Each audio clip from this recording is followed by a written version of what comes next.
C'est un Antonov 225 et il a l'incroyable nombre de 32 roues. La quantité de pneus qu'un avion porte dépend du poids, du but et la conception de celui-ci. Les pneus d'avion passent souvent inaperçus, mais ils sont une partie très importante qui doivent être maintenus dans des conditions optimales car ils sont soumis à de grands efforts et tensions lors de l'atterrissage. Saviez-vous qu'ils sont gonflés avec de l'azote et non de l'air? Ou qu'un pneu neuf de dernière génération peut coûter jusqu'à 4 000 €? Et que sur certains avions, ils sont changés tous les 15 ou 20 jours? Ou saviez-vous aussi qu'à l'atterrissage, ils peuvent passer de 0 à 280 km/h en une fraction de seconde? Ou qu'à ce moment-là, ils peuvent atteindre plus de 200 degrés Celsius de température? Pourquoi ne pas exploser dans des conditions aussi extrêmes? Aujourd'hui, nous allons voir comment fonctionnent ces composants intéressants de l'avion dans une nouvelle vidéo du monde de l'aviation.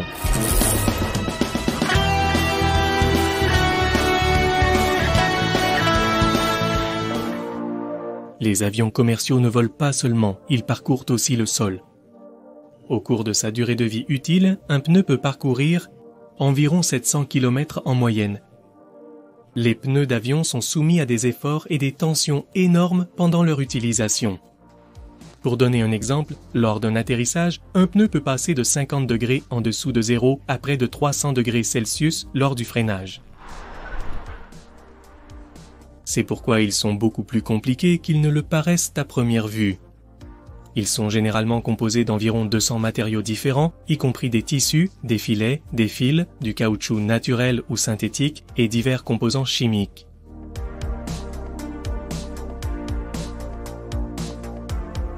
Pour nous donner une idée de ce qu'un pneu d'avion peut supporter, le poids maximum au décollage d'un Boeing 747-400 est d'environ 395 000 kg. Cela équivaut à près de 400 petites voitures. Pour vous donner une comparaison pratique, le pneu d'une voiture normale peut supporter un poids allant de 500 à 700 kg chacun. Celui d'un avion doit supporter une pression équivalente à 10 tonnes, oui, 10 000 kg, c'est au moment où il touche la piste. Lorsque l'on considère les conditions générales dans lesquelles ils sont utilisés, il n'est pas surprenant que les roues, les pneus et les jantes nécessitent un service d'entretien assez élevé, bien que leur conception puisse sembler très simple au départ.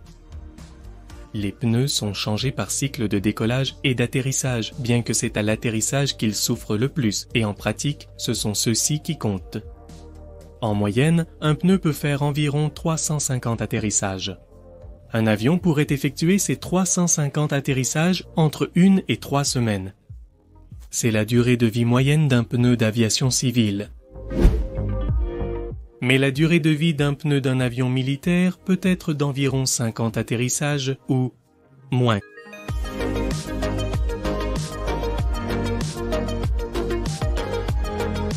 Un nouveau pneu pour un Boeing 777 peut coûter jusqu'à 4 000 €. C'est pour cette raison qu'on fait généralement le rechappage qui peut coûter la moitié de cet argent. Grâce à ce processus, on peut prolonger la durée de vie des pneus et les recycler progressivement. Le rechappage consiste à retirer la bande de roulement ou le roulement usé ou restant et à appliquer une nouvelle bande, généralement réalisée par les fabricants de pneus eux-mêmes. Si la compagnie aérienne remet à l'un des fabricants un pneu dont la carcasse est déjà endommagée, il ne peut plus être rechappé et il faudrait en acheter un nouveau. C'est pour cette raison qu'ils les changent très fréquemment et ne les laissent pas s'user excessivement. Si cela se produit lors d'un atterrissage, qui est le moment le plus probable où un pneu pourrait éclater, les techniciens, lorsqu'ils le remplacent, vont également remplacer l'autre pneu qui est sur le même axe, même s'il est neuf et en parfait état. C'est que cette surcharge a pu causer un stress sur sa structure, et pour des raisons de sécurité, ils doivent être remplacés quoi qu'il arrive.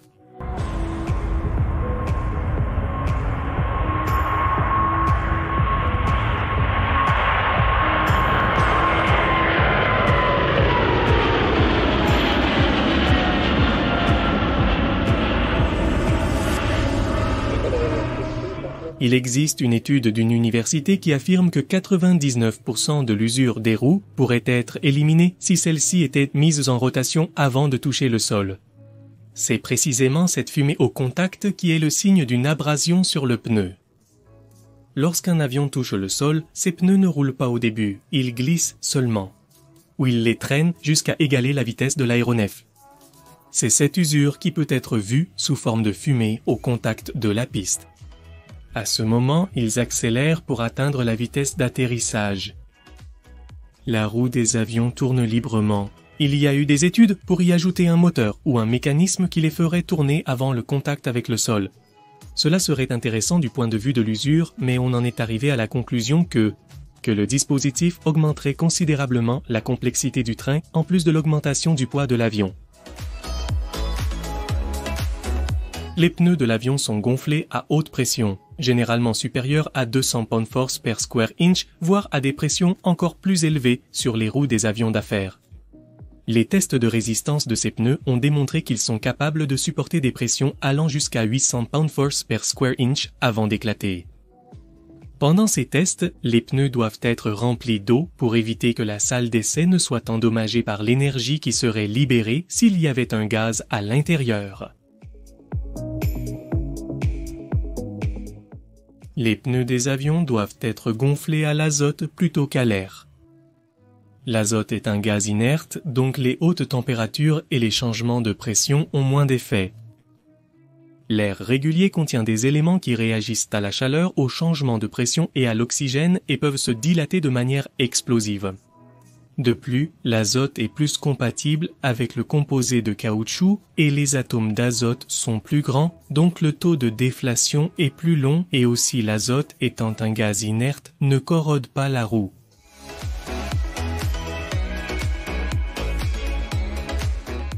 Les motifs de la bande de roulement des pneus d'avion sont conçus pour faciliter la stabilité dans des conditions extrêmes de vent de travers.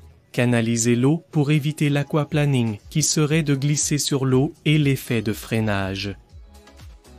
Les pneus doivent également résister au stress causé par des facteurs externes, tels que les pistes contaminées, la qualité, la rugosité et la surface de la piste et les variations de température.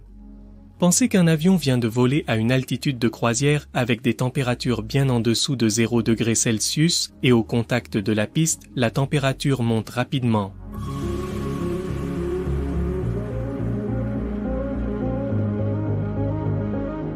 Les pneus d'avion sont équipés de bouchons fusibles qui sont assemblés à l'intérieur des roues. Ces dispositifs sont conçus pour fondre, c'est-à-dire se fondre littéralement à une certaine température. Les pneus chauffent souvent trop si le freinage maximum est appliqué lors d'un décollage avorté ou lors d'un atterrissage d'urgence. Les fusibles fournissent un moyen sûr de dégonfler qui provient des explosions des pneus. Le dégonflage par le biais des fusibles se fait de manière contrôlée et minimise ainsi les dommages à l'aéronef et aux objets dans l'environnement proche. Il existe 4 principaux fabricants de pneus d'aviation, Goodyear, Michelin, Bridgestone et Dunlop.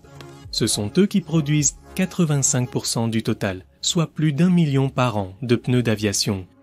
Cela peut sembler beaucoup de pneus, mais en réalité, cela ne représente que 1% de ceux qui sont fabriqués pour l'automobile.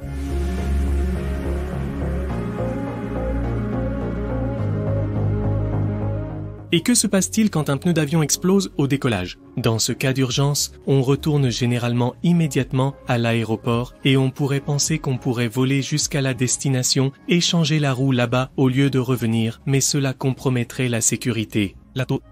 L'équipage ne peut pas savoir si l'explosion de la roue a causé des dommages supplémentaires à l'avion. Dans certains cas, le train d'atterrissage est même laissé déployer pour éviter que l'enveloppe du pneu, si elle est toujours attachée à la jante, ne se loge dans l'espace de la roue et ne cause d'autres dégâts. L'action la plus prudente est toujours de retourner à l'aéroport de départ pour un atterrissage.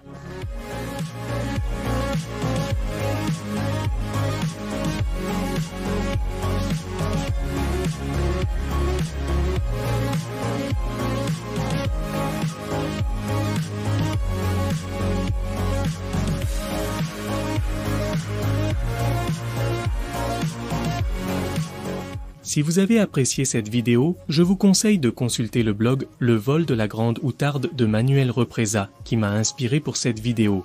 Et je lui suis très reconnaissant de m'avoir prêté ce sujet. Et je voulais aussi vous dire que Manuel Repreza a lancé son premier roman lié à l'aéronautique qui s'appelle Accord pour un Lamento. Le lien ci-dessous dans la description vous indique où vous pouvez l'acquérir. Jusqu'à une nouvelle livraison de Monde de l'aviation.